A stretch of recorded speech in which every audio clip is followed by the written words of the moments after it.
Hello friends, എല്ലാവർക്കും നമസ്കാരം. എല്ലാവരും കാത്തിരിക്കുന്ന നിങ്ങളുടെ ഇഷിതയുടെയും മഹേഷിൻ്റെയും ഇന്നത്തെ കഥയിലേക്ക് അവർക്കും സ്വാഗതം.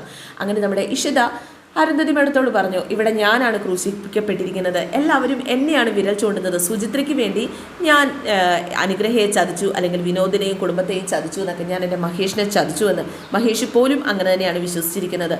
എനിക്കറിയണം. അപ്പോഴേക്കും അരുന്ധതി പറഞ്ഞു, ഇഷിതയൊന്നും അല്ല, ആകാശ് മേനോനാണ് എന്നെ വിളിച്ച് പറഞ്ഞത്. അയാൾ പറഞ്ഞത് കേട്ട് ഉടനെ ഞാനത് വിശ്വസിച്ചു എന്നൊന്നും നിങ്ങൾ വിചാരിക്കേണ്ട, ഞാൻ മോളോടാണ് അഭിപ്രായം ചോദിച്ചത്. അപ്പോഴേക്കും അനുഗ്രഹ പറഞ്ഞു, ഞാൻ ഒന്ന് തിരിഞ്ഞു നോക്കിയപ്പോഴാണ് എനിക്ക് മനസ്സിലായത് അമ്മ പറഞ്ഞത് സത്യമാണ് എന്ന്. സ്നേഹിച്ച പുരുഷനെ സുചിത്ര എനിക്ക് വിട്ടു തന്നതാണെന്ന് മനസ്സിലാക്കാൻ എനിക്ക് പിന്നെ അധിക സമയം വേണ്ടി വന്നില്ല. സന്തോഷത്തോടെയാണ് ഞാൻ എൻ്റെ തീരുമാനം അമ്മയോട് പറഞ്ഞത്. ഞങ്ങൾക്ക് വിഷമമൊന്നുമില്ല, സന്തോഷം മാത്രമേ ഉള്ളൂ. നിങ്ങൾക്കിടയിൽ ഞാൻ കാണിച്ച കുസൃതിയായിട്ട് മാത്രം ഇതിനെ കണ്ടാൽ മതി. സ്നേഹം പിടിച്ചു വാങ്ങേണ്ടതല്ല എന്ന് മനസ്സിലാക്കാൻ മാത്രം മണ്ടിയാണോ ഞാൻ? എനിക്കറിയില്ലേ സ്നേഹം പിടിച്ചു വാങ്ങേണ്ടതല്ല എന്ന്. അത് മനസ്സിലാക്കാതിരിക്കാൻ മാത്രം മണ്ടിയല്ല ഞാൻ. എന്നിട്ട് സുചിത്രയെ ചേർത്ത് പിടിക്കുക. നിങ്ങൾ തന്നെയാണ് ഒന്നിച്ച് ജീവിക്കേണ്ടത് സുചിത്ര, വിനോദേ എന്നും പറഞ്ഞുകൊണ്ട് അനുഗ്രഹ തന്നെ ഇവർക്ക് വേണ്ടി മുൻകൈ എടുക്കുകയാണ്. അരുന്ധതി പറഞ്ഞു, ദേ മഹേഷിനോടുള്ള വിരോധം കൊണ്ട് മാത്രമാണ്, ഞങ്ങളോടുള്ള ഇഷ്ടം കൊണ്ടോ അല്ലെങ്കിൽ എൻ്റെ മോളോടുള്ള ആ ഒരു എൻ്റെ മോൾക്ക് നന്മ വരണമെന്ന് വിചാരിച്ചിട്ടൊന്നും അല്ല ആകാശ് മേനോൻ ഈ കാര്യം എന്നെ അറിയിച്ചതെന്ന് എനിക്ക് നന്നായിട്ട് അറിയാം.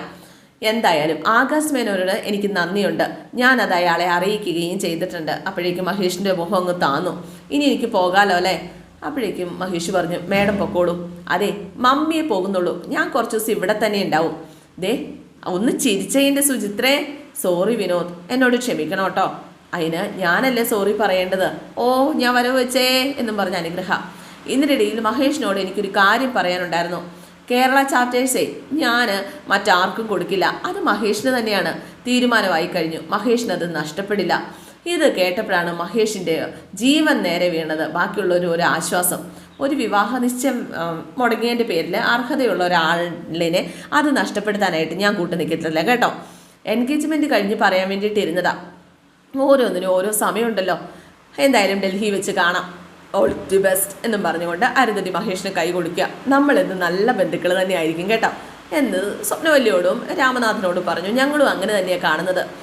എന്തായാലും മക്കളെ, നിങ്ങൾക്ക് വിധിച്ചത് നിങ്ങൾക്ക് തന്നെ കിട്ടി. അത് ജീവിതമായാലും സ്ഥാനമാനങ്ങളായാലും നിങ്ങൾക്ക് തന്നെയാണ്. അപ്പോഴും ഇഷിതയുടെയും മഹേഷിൻ്റെയും മുഖം പൂർണ്ണമായിട്ടും തെളിഞ്ഞില്ല. കാരണം ഇഷിത തന്നെ മഹേഷ് സംശയിച്ചതിലുള്ള ഒരു സങ്കടം, ഇഷിതയെ സംശയിച്ച് പോയല്ലോ എന്നുള്ളൊരു സങ്കടമാണ് നമ്മുടെ മഹേഷിന്. പിന്നെ കാണിക്കുന്നത് നമ്മുടെ മനസ്സിനിയുടെ വീട്ടിലേക്ക് ദയയും മാധവും വരികയാണ് കേട്ടോ. ദയയുടെ മുഖമൊക്കെ കടന്നിൽ കുത്തിപോലെ ഇങ്ങനെ ഇരിക്കുകയാണ്. മാധവിൻ്റെ മുഖത്തും വലിയ സന്തോഷമൊന്നുമില്ല. മോളെ എന്ന് വിളിച്ചുകൊണ്ട് നമ്മുടെ മനസ്സിനെ അങ്ങ് ചെന്നു. സുഖാണോ മോളെ? ആ സുഖാണ് അമ്മേ. എത്ര നേരമായി അമ്മ നിങ്ങളെ കാത്തിരിക്കുകയാണെന്ന് അറിയാമോ? അല്ല മോളെന്താ ആകെ അങ്ങ് ക്ഷീണിച്ചു പോയതുപോലെ? ആ സുഖമല്ലേ ഏട്ടത്തി എന്നൊക്കെ മാധവ് പെട്ടെന്ന് അശ്വതിയോട് ഇങ്ങനെ ചോദിക്കാം. അല്ല സൂരജ് സ്കൂളിൽ പോയില്ലേ? ആ അവൻ സ്കൂളിൽ പോകാനൊന്നും മടിച്ചതായിരുന്നു, പിന്നെ നിൻ്റെ ഏട്ടൻ പോകാൻ പറഞ്ഞു. ആ കൊച്ചു വൈകിട്ട് വരില്ലേ ഇങ്ങോട്ട്, നിങ്ങളിങ്ങ് വാ എന്ന് പറഞ്ഞു മനസ്സിനെ കയറ്റിക്കൊണ്ട് പോവാണ്. ഈശ്വരാണെങ്കിൽ പെട്ടിയൊക്കെ എടുക്കുകയാണ്. അപ്പോഴേക്കും ബാക്കിയുള്ളവരും കയറിപ്പോയി. അപ്പോഴേക്കും അശ്വതിയെ വിളിച്ചിട്ട് പറഞ്ഞു, ദേ നീ അവിടെ എന്തെടുക്കുക, ഞാനിത് എടുത്ത് വെക്കണത് കണ്ടില്ലേ? അങ്ങനെ അശ്വതിയും പുറത്തേക്ക് ഇറങ്ങി ചെല്ലാണ്. അശ്വതിക്ക് കലി വരുന്നുണ്ട് കേട്ടോ. ദേ ഞാനൊരു കാര്യം ചോദിച്ചോട്ടെ, ദയുടെ മുഖത്ത് എന്താ സന്തോഷമൊന്നും ഇല്ലാത്ത? അതെ, നീ അവൾക്ക് സന്തോഷമൊന്നും ഉണ്ടാക്കി കൊടുക്കാൻ നോക്കണ്ട. ഇഷിതയുടെ വിവരം അറിയാൻ മാധവ് താല്പര്യം കാണിക്കും, അതിന് മറുപടി കൊടുക്കാൻ നിൽക്കണ്ട. മനസമാധാനത്തോടെ നിനക്ക് ഇവിടെ ജീവിക്കണമെങ്കിൽ നീ ഞാൻ പറയുന്ന അനുസരിക്കണം. അപ്പോഴേക്കും അതിപ്പോൾ എന്തിനാ മാധവ് ഇഷിതയെക്കുറിച്ച് അറിയുന്നത്? അവൾ മഹേഷിൻ്റെ കൂടെ ജീവിക്കുന്നു, മാധവ് ലയയുടെ കൂടെയും. അതെ, ഞാനൊരു കാര്യം നിന്നോട് പറഞ്ഞാൽ നീ അത് മനസ്സിൽ വെച്ച് പെരുമാറണം. അതേപ്പറ്റി വിശദീകരണമൊന്നും വേണ്ട. പിന്നെ ദയയുടെ മുമ്പിൽ നിൻ്റെ വീട്ടുകാര്യങ്ങളൊന്നും വിളമ്പാൻ നിൽക്കണ്ട കേട്ടല്ലോ. ആ എന്ന് പറഞ്ഞുകൊണ്ട് ആ പെട്ടി എടുത്തുകൊണ്ട് പോവുകയാണ്. ഈശ്വരേട്ട ഇതുകൂടി ഒന്ന് സഹായിക്കണ്ടേ ഈശ്വരേട്ട എന്നും പറഞ്ഞുകൊണ്ട് അശ്വത പിന്നാലെ. പിന്നെ കാണിക്കുന്നത് ഈശ്വരയ്ക്കരികിലേക്ക് നമ്മുടെ മഹേഷ് പമ്മി വരികയാണ്. അറിയാം എന്തിനാണെന്ന് ഈശ്വരയ്ക്ക്. എനിക്ക് ഒരു റിക്വസ്റ്റ് ഉണ്ട് എന്നൊക്കെ പറഞ്ഞ് പതുക്കെ മഹേഷ് വന്ന് നിൽക്കുക. താനിങ്ങനെ മുഖം വേർപ്പിച്ചിരിക്കരുത്. കൈവിട്ടു പോയ നിമിഷം എനിക്ക് എന്നെ തന്നെ നിയന്ത്രിക്കാൻ പറ്റാതായപ്പോൾ സംഭവിച്ചു പോയതാ. ഞാൻ എൻ്റെ മുമ്പിൽ കണ്ടതെല്ലാം ശത്രുക്കളുടെ മുഖം മാത്രമായിരുന്നു. എത്രയോ കാലമായി മനസ്സിൽ കേരള ചാപ്റ്റേഴ്സ് എന്ന സ്വപ്നവുമായിട്ട് ഞാൻ കാത്തിരിക്കുകയായിരുന്നു. ഒരു ഘട്ടത്തിൽ അത് നഷ്ടപ്പെടുവാണ്, അതെൻ്റെ ശത്രുവിൻ്റെ കയ്യിലെത്തുന്നു എന്നാണ് എനിക്ക് മനസ്സിലായത്.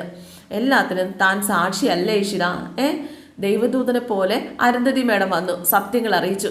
കയ്യിൽ നിന്ന് അത് നഷ്ടപ്പെട്ടു പോകാതെ അത് എനിക്ക് തിരികെ തന്നത് അവരാണ്. വിവാഹ നിശ്ചയത്തിന് തലേനാൾ നടക്കില്ല എന്ന് അരുന്ധതി മേഡം ദേഷ്യത്തോട് പറഞ്ഞപ്പോൾ തകർന്നുടഞ്ഞത് എൻ്റെ സ്വപ്നങ്ങൾ കൂടിയാ.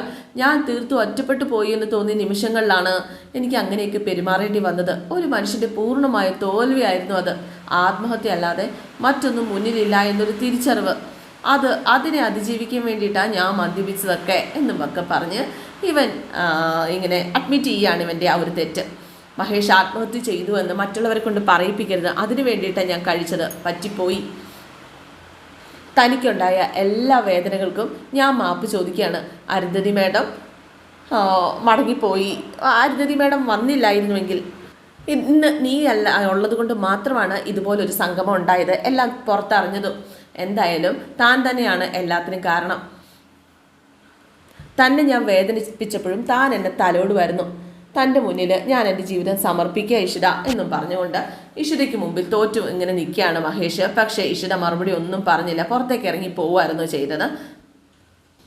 ഒരുപക്ഷെ ഇഷിതയ്ക്ക് തന്നോട് ക്ഷമിക്കാനാവില്ല എന്ന് വിചാരിച്ചുകൊണ്ട് മഹേഷ് ആകെ സങ്കടപ്പെട്ടിങ്ങനെ നിൽക്കുകയാണ്.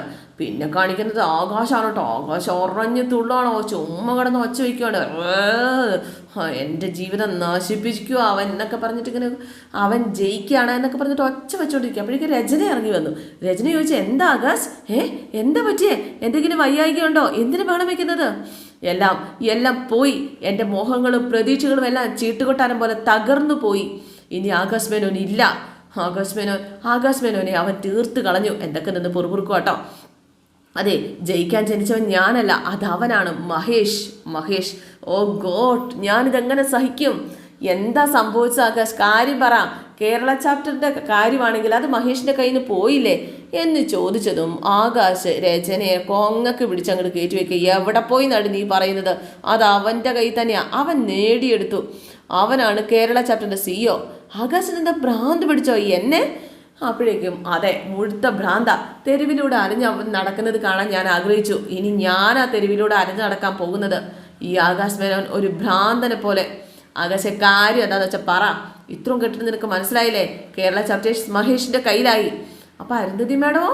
മഹേഷ് ഉണ്ടാക്കി വെച്ച അപമാനം അവർക്ക് എങ്ങനെ സഹിക്കാൻ പറ്റും? അവരോടും മകളോടും മഹേഷ് ചെയ്ത് വഞ്ചനയല്ലേ? ആകാശിനെ ആരും വിളിച്ച് തെറ്റിദ്ധരിപ്പിച്ചതാണ്. എന്നെ വിളിച്ചത് മറ്റാരുമല്ല, കൈലാസാണ്. ഇന്നലെ രാത്രി ഈ നേരം വരെ മഹേഷിന്റെ വീട് ഒരു മരണ വീട് പോലെയായിരുന്നു. എന്നാൽ ഇന്ന് ആഹ്ലാദമാണ് അവിടെ. മഹേഷിന്റെ വീട്ടിൽ അരുന്ധതി എത്തി. അവിടെ മംഗളോതി സുചിത്രയുടെയും അതുപോലെ തന്നെ വിനോദിന്റെയും വിവാഹത്തിന്. അവൻ ഭാഗ്യമുള്ളവനാ. ഇത്രയും വലിയ ചതി ചെയ്തിട്ടും അവൻ്റെ കയ്യിൽ കേരള ചാപ്റ്റർ കിട്ടണമെങ്കിൽ ഭാഗ്യം. ഒരു കാര്യം കൂടി എനിക്ക് മനസ്സിലായി.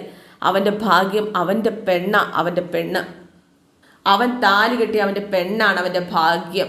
ഇഷിത എന്ന് പറയുക കേട്ടോ. രചന അന്തം വിട്ടു പോയിട്ടോ. ഏതൊരു പുരുഷന്റെ വിജയത്തിന്റെ പിന്നിലും ഒരു പെണ്ണാണെന്ന് പറയുന്നത് മഹേഷിന്റെ കാര്യത്തിൽ സത്യമായി. മഹേഷിന്റെ വിജയത്തിന് കാരണം ഇഷിതയാണ്. അതിന് എന്നെ താഴ്ത്താനല്ലേ മഹേഷ് ഈ ആകാശ് ഇങ്ങനെയൊക്കെ സംസാരിക്കുന്നത് എന്നൊക്കെ ചോദിച്ചുകൊണ്ട് രചന, അവൾ എന്ത് പുണ്യം ചെയ്തിട്ടാണ് നിങ്ങൾ ഇങ്ങനെയൊക്കെ പറയുന്നത്? അതെ, അരുന്ധതിയെ മഹേഷിന്റെ വീട്ടിലെത്തിച്ചത് ഇഷിതയാ. മഹേഷിനോടുള്ള ശത്രുതയുമായിട്ട് വന്ന ആ സ്ത്രീ ഡൽഹിക്ക് തിരിച്ചുപോയേനെ. പക്ഷെ ഇഷിത കാരണമാണ് കേരള ചാപ്റ്റേഴ്സ് ഒക്കെ കൊടുത്തത്. എനിക്ക് മറ്റൊന്നുകൂടെ മനസ്സിലായി. എനിക്കേറ്റ തിരിച്ചടിക്ക് കാരണം നീയാണ്, നീ. അപ്പോഴേക്കും നമ്മുടെ രചന ഒന്ന് പുച്ഛത്തോടെ ചിരിക്കുക. എന്താടി നിനക്ക് രസിച്ചില്ലേ? ബിസിനസ്സിൽ മഹേഷ് തകരാൻ കാരണം അന്ന് നീ അവൻ്റെ ഭാര്യയായിരുന്നു. നീ അവൻ്റെ തലേന്നൊഴിഞ്ഞോ അന്ന് മുതൽ അവൻ രക്ഷപ്പെട്ടു. അവനെ നിന്നേക്കാൾ നല്ലൊരു പെണ്ണിനെ കിട്ടി. ഒരു കുടുംബം എങ്ങനെ കൊണ്ടുപോകണമെന്നറിയാവുന്ന നല്ലൊരു പെണ്ണിനെ കിട്ടി. നിന്നെ കൂടെ കൂട്ടിയിട്ട് എൻ്റെ ഗതി എന്തായി? അധോഗതിയായില്ലേ, അധോഗതി. ഈ കൈവെള്ള വന്നതാ കേരള ചാപ്റ്റർ, എന്നിട്ട് തെന്നിപ്പോയില്ലേ. എന്താ കാരണം? ഭാഗ്യക്കേട്. നിന്റെ ഭാഗ്യക്കേട് എന്നൊക്കെ പറഞ്ഞുകൊണ്ട് രചനയാണെങ്കിൽ അന്തം വിട്ടിങ്ങനെ നിൽക്കുക. സ്വന്തം കഴിവുകേട് മറ്റുള്ളവർ തലയിൽ കെട്ടിവെക്കുന്നതല്ല ആണത്തം. ആകാശ് എൻ്റെ കഴുത്തിൽ ഒരു താലി കെട്ടിയിട്ടാണ് ഇങ്ങനെയൊക്കെ വിളിച്ച് പറഞ്ഞതെങ്കിൽ എൻ്റെ ഗതികേട് കൊണ്ട് എനിക്കത് കേട്ടു നിൽക്കേണ്ടി വന്നേനെ. പക്ഷേ കഴിവുകെട്ട നിങ്ങളുടെ കൂടെ ഇറങ്ങി വന്നതിന് ഞാനാ നിന്നെ പഠിക്കേണ്ടിയിരുന്നത്. എനിക്ക് പറ്റിയ തെറ്റായിപ്പോയി നീ. പിന്നെ അതിന് മാത്രം എന്തായിരുന്നു നിനക്ക് ഉണ്ടായിരുന്നത്? അതെ, നിന്നെ പോലെ ചതിച്ചും വഞ്ചിച്ചുമല്ല ഞാൻ ജീവിക്കുന്നത്. നിന്റെ കഴിവ് തെളിയിച്ചു കൊടുത്ത് നിനക്ക് ആ ബിസിനസ് സ്വന്തമാക്കാൻ പറ്റിയില്ലല്ലോ. അരുന്ധതിയുടെ മകളെ അനിയനെ കൊണ്ട് കെട്ടിച്ചിട്ടല്ല മഹേഷ് ബിസിനസ് സ്വന്തമാക്കിയതെന്ന് തെളിയിച്ച് തന്നല്ലേ. ഇനി നിനക്ക് പറയാൻ പറ്റുമോ കാർലെ ചാപ്റ്റേഴ്സ് മഹേഷിനെ ഏൽപ്പിച്ചത് അയാൾ ചെയ്ത കഠിനാധ്വാനത്തിന്റെ അംഗീകാരമാണ്. നീ കല്യാണം മുടക്കിയാതെ അടിച്ചെടുക്കാൻ നോക്കി. അപ്പോഴേക്കും നമ്മുടെ ആകാശരചനയെ തല്ലാനായിട്ട് കയ്യോ പൊക്കാണ്. തൊട്ടു പോകരുത്, എൻ്റെ ദേഹത്ത് കൈവയ്ക്കാനുള്ള അർഹത നിനക്കില്ല, യോഗ്യത നിനക്കില്ല, അവകാശവും ഇല്ല എന്ന് പറഞ്ഞുകൊണ്ട് രചന അങ്ങ് പോവാണ്. ഞെട്ടിത്തരിച്ച് നിൽക്കുകയാണ് ആകാശ്. എല്ലായിടത്തും തോറ്റു പണ്ടോരോ അടങ്ങിയ ആകാശ്. ഇതേ സമയം പിന്നെ കാണിക്കുന്നത് നമ്മുടെ മനസ്സിലെ കുടുംബമാണ്. അവർ ഫുഡൊക്കെ കഴിച്ചുകൊണ്ടിരിക്കുകയാണ്. ദയക്കാണ് ഒരു ഉഷാറും ഇല്ല, പലതും കഴിക്കുന്നുമില്ല. മോള് കഴിക്കുക. അപ്പോഴേക്കും മാധവ് പറഞ്ഞു, ഏട്ടത്തി എന്ത് രുചിയാ, പണ്ടത്തെ കാര്യമൊക്കെ ഞാൻ ഓർക്കാറുണ്ട്, ഏട്ടത്തിൻ്റെ കൈപ്പുണ്യത്തെക്കുറിച്ചൊക്കെ ഞാൻ ഓർക്കാറുണ്ട്. അപ്പോഴേക്കും മഹേഷ് ചോദിച്ചു, അവിടെ നല്ല ഹോട്ടലൊക്കെ ഇല്ലേ? അവിടെ മലയാളി ഹോട്ടലൊക്കെ നല്ലതുണ്ട്, പക്ഷേ നമ്മൾ അന്വേഷിച്ച് പോകുമ്പോൾ ടേസ്റ്റ് ഒന്നും ഉണ്ടാവില്ല. പേരിനൊരു മലയാളി, ബാക്കിയൊക്കെ സങ്കരയിന ഫുഡാന്നേ. എന്തായാലും ദയ കഴിച്ചു തീർത്തില്ല. അതിന് മുമ്പ് തന്നെ ദയ എഴുന്നേറ്റ് പോയി. മോളെ ആ മാമ്പഴ പുളിശ്ശേരി കഴിക്കുക. അതെ, മാമ്പഴ പുളിശ്ശേരി അങ്ങോട്ട് ഒഴിച്ചു കൊടുത്തേ അങ്ങോട്ട്, അത് മാറ്റി വെച്ചാൽ ആ കൊച്ചു കാണുമോ എന്നൊക്കെ ചോദിച്ചുകൊണ്ട് ദയോട് ഇരിക്കാൻ പറയുകയാണ്. പക്ഷെ ദയ ഇരുന്നില്ല കേട്ടോ. അതെ, നല്ല പുളിശ്ശേരിയാ, എനിക്ക് മതിയായിട്ടാ എന്നും പറഞ്ഞുകൊണ്ട് ദയ കൈ കഴുകിയിട്ട് അങ്ങ് പോവാം. അവളൊന്നും കഴിച്ചില്ലല്ലോ, എന്താ കുട്ടിക്ക് പറ്റിയേ? വിശപ്പില്ലാതെ ആയോ? അതിന് യാത്ര കഴിഞ്ഞ് വന്നതല്ലേ ഉള്ളൂ, അവളെ റെസ്റ്റ് എടുക്കട്ടെ. അല്ല, വന്ന് കയറുമ്പോൾ പോലും അവൾക്കൊരു തെളിച്ചുമില്ല. എന്താ ഇങ്ങനെ? അല്ല, നിങ്ങൾ തമ്മിൽ എന്താ പ്രശ്നം? മിണ്ടുന്നൊന്നും കണ്ടില്ലല്ലോ എന്ന് അക്ഷിത പറഞ്ഞപ്പം, നിനക്കാണോ അവൾ അറിയേണ്ടത്? അതെ, കുറച്ച് പ്രശ്നങ്ങൾ ഉണ്ട്, കുട്ടികളില്ലാത്ത പ്രശ്നം അവളെ വല്ലാതെ അലട്ടുന്നുണ്ട് എന്ന് മാധവ് പറഞ്ഞു. കുഞ്ഞിനെ തന്നിട്ട് ആ സാമദ്രോഹി കുഞ്ഞിനെ ഇല്ലാതാക്കി കളഞ്ഞല്ലോ. അപ്പോഴേക്കും മാധവ് ചോദിച്ചു, ഇഷിതയാണ് അത് ചെയ്തത്, എന്നെ തെറ്റിദ്ധാരണ അമ്മയ്ക്ക് ഇതുവരെ മാറിയില്ലേ? പേര് പോലും നീ മിണ്ടിപ്പോകരുത്. ഒരു കുഞ്ഞിനെ താലോലിക്കാനുള്ള ഭാഗ്യം ഇല്ലാതാക്കിയിട്ട് നിനക്കിത് പറയാൻ എങ്ങനെ തോന്നുന്നു? അപ്പം കുട്ടികൾ ഉണ്ടാവാനുള്ള സാധ്യത കുറവാന്ന് കേട്ടത് സത്യമാണോ? അതെ, അവളെ കാണിച്ച ഡോക്ടർ അങ്ങനെ പറഞ്ഞപ്പോൾ മോല ലയ്ക്ക് ഈ മാറ്റം വന്നത്.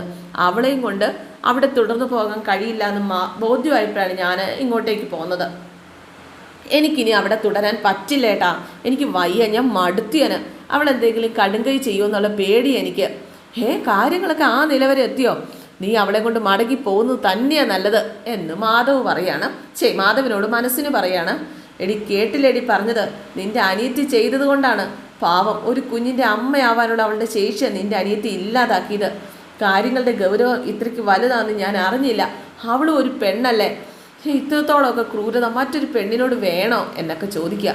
വെറുതെയാണോടി അവൾക്കൊരു കുഞ്ഞിൻ്റെ അമ്മയാകാനുള്ള ഭാഗ്യം ദൈവം കൊടുക്കാതിരുന്നത്? അപ്പം മാധവ് പറഞ്ഞു, അമ്മേ ഒന്ന് നിർത്തുന്നുണ്ടോ?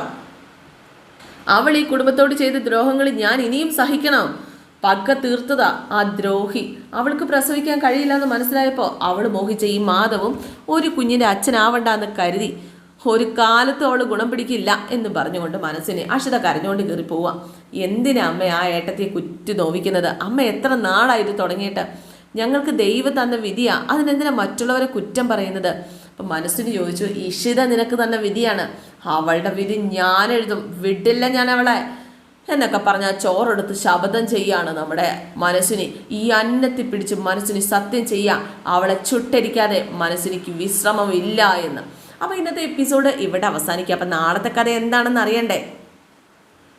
നാളെ നമ്മുടെ മഹേഷ് സോപ്പിങ്ങിനുള്ള പരിപാടിയാണ്. മൊത്തം പതപ്പീരാണ് കേട്ടോ ഇഷിതിക്ക് മുമ്പിൽ, എങ്ങനെയെങ്കിലും ഇഷിതിയോ സോപ്പിട്ട് കൈക്കലാക്കാനായിട്ട്. അപ്പോൾ എല്ലാവർക്കും നല്ലൊരു ദിവസം ആശംസിക്കുകയാണ്. എല്ലാവർക്കും ഇഷ്ടമായി എന്ന് വിചാരിക്കുന്നു. C okay, thank you.